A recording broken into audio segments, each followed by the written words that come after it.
નર્મદા જિલ્લામાં ભારતીય જનતા પાર્ટીના જિલ્લા પ્રમુખ નીલ રાવ દ્વારા ભાજપ કાર્યાલય ખાતે એક મહત્વપૂર્ણ પ્રેસ કોન્ફરન્સનું આયોજન કરવામાં આવ્યું હતું।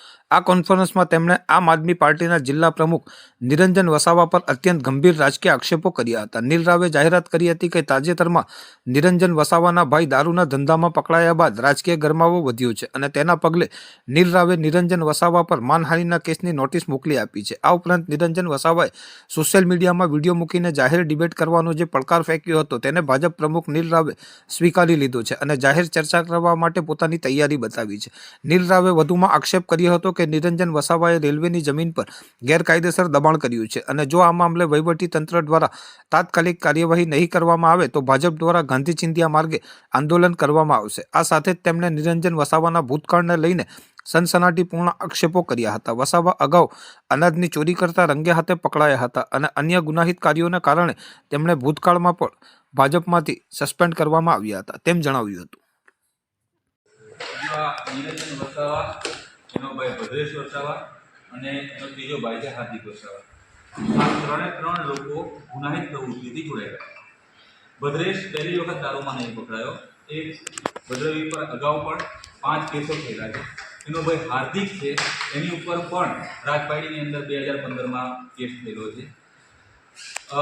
નિરંજન ઉપર પણ એસીબીમાં લાંચ રૂશ્વતની અંદર કોઈ પોલીસ અધિકારીના નામ પર હાઈવાવાળા પાસેથી પૈસા ઉઘરાવતો હતો, એની ફરિયાદ થયેલી છે અને કોર્ટની અંદર છે। એ જે પરીક્ષા આપતો હતો કોલેજ કાળથી, એની અંદર પણ એને એની જગ્યા પર બીજાને બેસાડ્યો હતો। એટલે આ એક ચોર પ્રવૃત્તિનો માણસ છે અને ચોર મચાએ ચોર એ પ્રમાણે પોતાની સસ્તી પ્રસિદ્ધિ મેળવવા માટે અને જે રીતના પોલીસની કાર્યવાહી થઈ અને પોલીસે એના ભાઈને પકડ્યો એટલે એનો મુદ્દો ડાયવર્ટ કરવા માટે એને મારી પર મારા પાર્ટીના આગેવાનો પર જે આક્ષેપો મૂક્યા છે એ પાયાવિહોણા છે અને એની સામે આજે અમે માનહાનિનો દાવો પણ એની સામે મૂકું છું અને પોલીસ સ્ટેશનમાં પણ એની વિરુદ્ધમાં અમે ફરિયાદ આપવાના છે। સાથે સાથે રેલવેની જમીનના અંદર એની હોટલ, સરકારી જે શૌચાલય જે સાર્વજનિક રીતના ગામના ઉપયોગ માટે બનાવવાનું હતું એ પણ એને એની પ્રાઇવેટ પ્રિમાઇસીસમાં એની હોટલના ઉપયોગમાં આવે એ પ્રમાણે બનાવ્યું છે। એની પણ તપાસો ચાલે છે, એની પણ ફરિયાદો થયેલી છે। એટલે આ શરૂઆતથી ભાજપમાં કામ કરતો હતો ત્યારે અનાજ ચોરી કરતા પકડાયો હતો, ત્યારબાદ વીજળી ચોરી કરતા પકડાયો છે, ડિગ્રી પણ ચોરી કરેલી છે। એની એવું કહે છે કે હું મારી પાસે ગ્રેજ્યુએટ થયેલો છું, તો તને બીજા વર્ષની અંદર પરીક્ષા તો આપવાની એની ડિગ્રી લાવ્યો કઈ હતી ભાઈ, ને હોય તો તારી ડિગ્રી સાર્વજનિક લોકોને બતાવો। તો આ પ્રકારનો ડિગ્રી ચોર, અચ્છા એની હોટલ અને ઘરમાં જે એને પુરાણ કર્યું છે એ માટીનો પણ ચોર છે, એને માટી ચોરી કરેલી છે, એને વીજળી ચોરી કરેલી છે, એને અનાજ ચોરી કરેલું છે।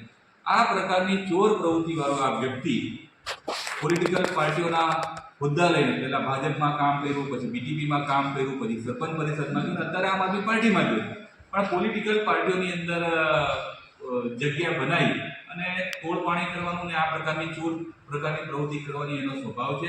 અને સુખ્યાની વાતો કરે છે, તારા બે ભાઈઓ પર દારૂના કેસ થયેલા, તારી પર એસીબીનો કેસ થયેલો, તું કયા મોડે અમારી પર આક્ષેપ કરે? ને તારે અમારી પર આક્ષેપ કરવા હોય તો પ્રમાણ આપવું પડશે ભાઈ, કે અમે અમારા સાંસદમાં તે આક્ષેપ કર્યો કે એમને પૈસા લીધા તેનું પ્રમાણ આપ, મેં દારૂની ગાડીનું પાયલોટિંગ કર્યું તેનું પ્રમાણ આપ।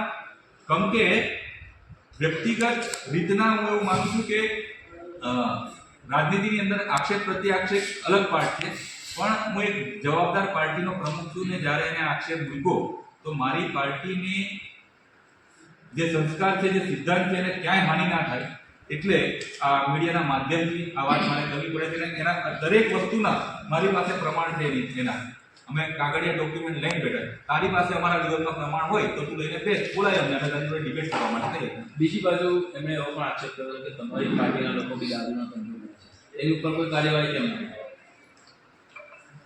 મારી પાર્ટીનો કોઈ પણ જવાબદાર કાર્યકર્તા કે હોદ્દેદાર દારૂનો ધંધો કરતો હોય તો એને એનું પ્રમાણ આપવું જોઈએ। ભૂતકાળની અંદર જે લોકોએ કર્યા છે પોલીસે એમની પર એક્શન લીધેલું છે અને એવા લોકોને અમે પાર્ટીમાંથી સસ્પેન્ડ કર્યા છે। મારે ઈશુદાન ગઢવીને, ગોપાલ ઇટાલિયાને, ચૈતર વસાવાને પૂછવું છે, આનો ભાઈ દારૂનો ધંધો કરે, એ પોતે વીજળી ચોરીમાં પકડાયો છે, તું એ એમને સસ્પેન્ડ કરશે? હું મીડિયાના માધ્યમથી આ વાત મૂકું છું કે જો હું કોઈ પણ આવી પ્રવૃત્તિમાં જોડેલો હોય તો મારી પાર્ટી મને સસ્પેન્ડ કરે, અને મારી પાર્ટી સસ્પેન્ડ કરતા પહેલા હું આ સાર્વજનિક જીવન છું હતું એને મને પ્રમાણ આપેલું. પણ તું અને તારો ભાઈ, તારા બેવ ભાઈ આની અંદર જોડાયેલા છે, તો ગોપાલ ઇટાલિયા, ઈસુદાન ગઢવી અને ચૈતર વસાવા આને સસ્પેન્ડ કરશે કે તોડપાણી કરવા માટે ચાલુ રાખશે? સીધો મારો પ્રશ્ન આમ આદમી પાર્ટીના પ્રમુખને છે.